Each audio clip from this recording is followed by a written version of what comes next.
All right, Noah, if this is a private message for you, if you brought your computer today, you don't have to do this. If you could take your own personal computer, maybe get clicking on that sound or our background jingle for our BTS commercial, that would be cool. I'd rather have you do that than to do this at the time. So, all right. If not, then do this instead, and we'll remind you to bring your laptop tomorrow and get that song going for us so we can get filming on our commercial.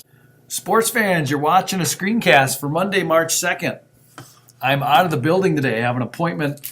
Couldn't get it at a better time. In fact, after school at all. So you're getting this lesson through a screencast, and just for the record, it's really awkward sitting in a room talking to a computer. So anyway, that's what I'm doing on my Sunday. So here's the technique that you're going to try to create today, and it has its roots with this charter commercial that we're doing. So when you open up the commercial, okay, you don't have to actually open it up, by the way. But when you look at the commercial, there is a part right here, okay, that's very hard to do with a consumer level camera like we're going to be using.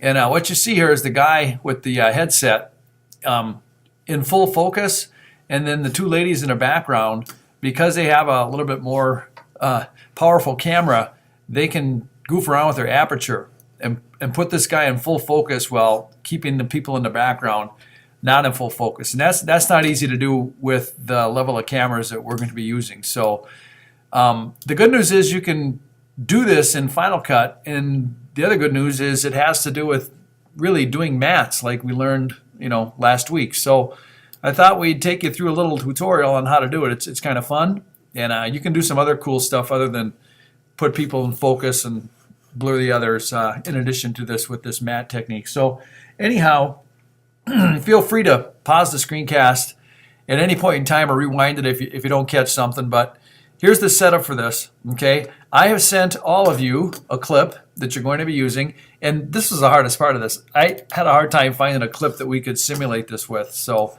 I dug deep into my royalty-free stock footage, and I put it inside of Harry Media. So I'm going to dig up the clip to show you what it looks like and what we're going to try to create with it. So if I just dig into Harry Media, you don't have to do this part if you just kind of watch and listen as I explain what you're going to be doing. Okay, it might make sense to you. So there's this clip of this guy on a beach. And again, it's not perfect because he's kind of blurry anyway, but there's no sound with this. But what we're going to try to do is make this guy sharper, okay, than the rest of this stuff. So essentially, we're going to blur everything except the guy and use mats to try to bring the guy into focus. So it's a cool technique, and basically, here's how you do it, okay? You're going to want to launch Final Cut, open the last thing you did, and we're going to be using Final Cut, some Photoshop elements, and a couple of filters today. So whatever you have to do to get yourself rolling, you might have to do as you hit pause here. So it opens the last thing I did. By the way, this is a future assignment. This one's going to be a lot of fun, kind of a type of video. Anyhow, we digress. First thing you got to do, whatever it opens up with, you might want to just right-click and make a new sequence. And I'm going to call this Focus, okay? And double-click it so I have an empty sequence to work with. And then what you might want to do is right-click and go to Import Files.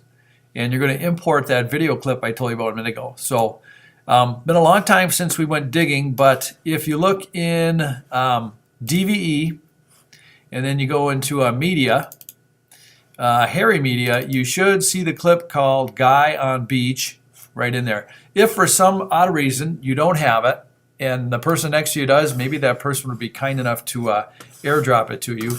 I'm in school trying to remote send it to everybody, so hopefully that's working. I'm going to check on its status. Okay, it looks like it copied to the remaining computers that I didn't get it to, so I think everybody has a copy of it, but be nice, help each other out. If you don't have the clip, ask and someone can airdrop it. It's a small clip. Okay, so here's how it works. We take Guy on Beach and we just mark maybe I don't want lighting changes to change a whole lot, otherwise it'd be a little bit more obvious that we did this. But let's take and mark an endpoint at about like 4 seconds.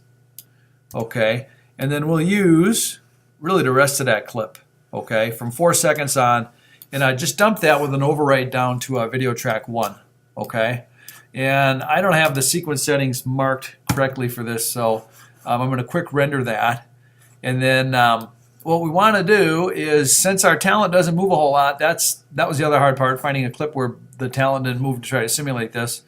We're going to put our playhead really anywhere you want and make a freeze frame, a still frame rather, so we can edit this in Photoshop. Basically, we got to get this guy out in Photoshop and paint him white. Okay, so with the playhead at really any point throughout that clip, you can go to File and export using QuickTime Conversion. And this goes back again to doing mats before. I'm going to put mine on my desktop, and I'm going to change it to a still image. And what you call it really is up to you. I'm going to call mine Focus, like I had there a minute ago. And then when I hit Save, I'll have a still image on my desktop. And for now, I'm just going to hide Final Cut so I can do some Photoshop work. Okay, there's my image on the desktop. It's a PNG file. Perfect. All I have to do is edit this, paint him white, take away the background, make it checkerboard, and then save it and import this PNG back into Final Cut. So with your still image selected, you can open it with and choose Photoshop Elements Editor, or if you want, you can just simply drag it down to your dock and drop it on Photoshop. And then we can do some painting. Here it comes, here it comes. Awkward silence. And there we go. All right, now you don't have to be super perfect on your painting here, but I'm going to take a brush, just probably a hard round brush. Make sure I got a hard round brush. And I'm going to paint white, and I don't have to be, like I said, not have to be perfect here. So if I get it pretty close, I should be able to pull this one off here. So I'm going white here, and I'm going to edit this screencast so you don't have to watch me paint. So through the magic of editing, I'll have this fully done. Okay, I'm back, and I've got them all painted white. And then remember the technique to get the rest of it checkerboard. First of all, in your layer palette, you have to unlock this background. Otherwise, you're going to end up with white over black. Don't want that. So to unlock it, if you simply double click on it and hit OK, it renames it, but it also unlocks it. And then what you want to do is switch over to your wand, your magic wand tool. W is my shortcut. And if you click inside, you'll have all the, the white pixels selected of the guy. And then we want to do select inverse so we can eliminate the rest of it. Shortcut Shift Command I, if you remember that far back. And then after you have the inverse selected, just reach up, hit your big delete key, and this is what you're left with. And I've got it saved as focus.png. That's what I saved it with when I left Final Cut. So if I just go to File and do Save, this should save over the top of the other one. It's a PNG formatted file, so it should be fine in Final Cut. So really, my work is done here. I'm going to quit out of Photoshop. And then when I go back into Final Cut, I can import that still. It's on my desktop. It's focus.png.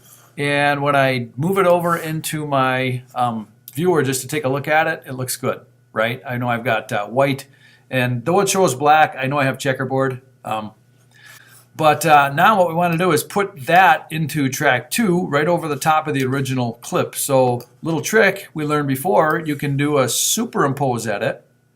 And if you look in your timeline, now you've got your still over the top of the video, okay, the original video, okay, so that looks good. And then what we're going to do is take that original video and we are going to add a Gaussian blur to it, okay. So really, I could have done this a step before too. I could, in fact, I might just hide my focus layer temporarily so you can see what it looks like when you blur a video, okay. To blur the video, you want to go to Effects. Right here, if you're missing this Effects tab, check your window menu. Okay, you got to have it checked to see it. Okay, so anyhow, If I go to video filters, it's the first family. It's called blur. There are a lot of different flavors of blur. Photoshop, familiar people would recognize a Gaussian blur. It's in Photoshop also. Anyhow, you drag Gaussian blur from here and drop it on the guy on the beach video clip in track 1. So if I drag, drop, that applies it. And you can see in your canvas, it did blur. You got a default of, I forget how many pixels, but if you want to double click guy on the beach, that would be cool because you could reload that into your viewer, right? I double clicked from timeline down here. And then in the filters tab, you can see you get looks like the number is 2 for your radius. Obviously, if you crank it way up, you get lots of blur, right? That's a little over the top. I think I'm going to go with a blur of like 5, okay? And again, that blurs everything. And so to pull this off, all you have to do now is to go back. If I make my second layer visible again, the still, and then really all you have to do is put the original video in track 3, the one that's clear. And it's basically subtraction.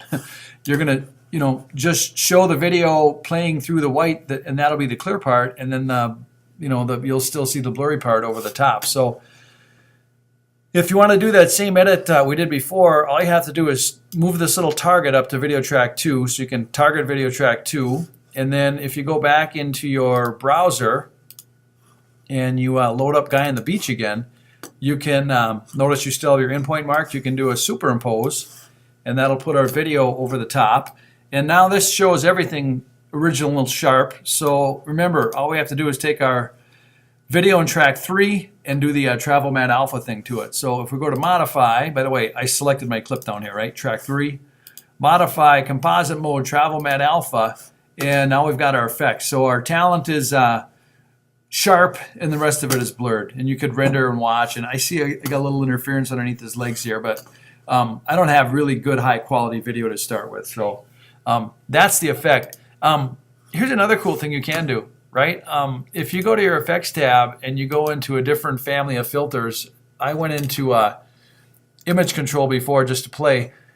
Maybe you've seen this in movies. If you take your desaturate filter and you desaturate the bottom layer, then the guy there will be in full color, whereas everything else will be in black and white. Pretty cool effect. So, not only to, I guess, keep one area blurred, one area in focus, but you can do a lot of cool stuff with that technique. But important to the technique was that our talent didn't move a whole lot, right? Not like he's walking down the beach. That would have been a lot harder to do. So I don't think I know how to do that anyway. So, all right. Anyhow, just save your work, and if you want to export it for QuickTime, you can airdrop it to me tomorrow. And all right, I'll catch you cats tomorrow.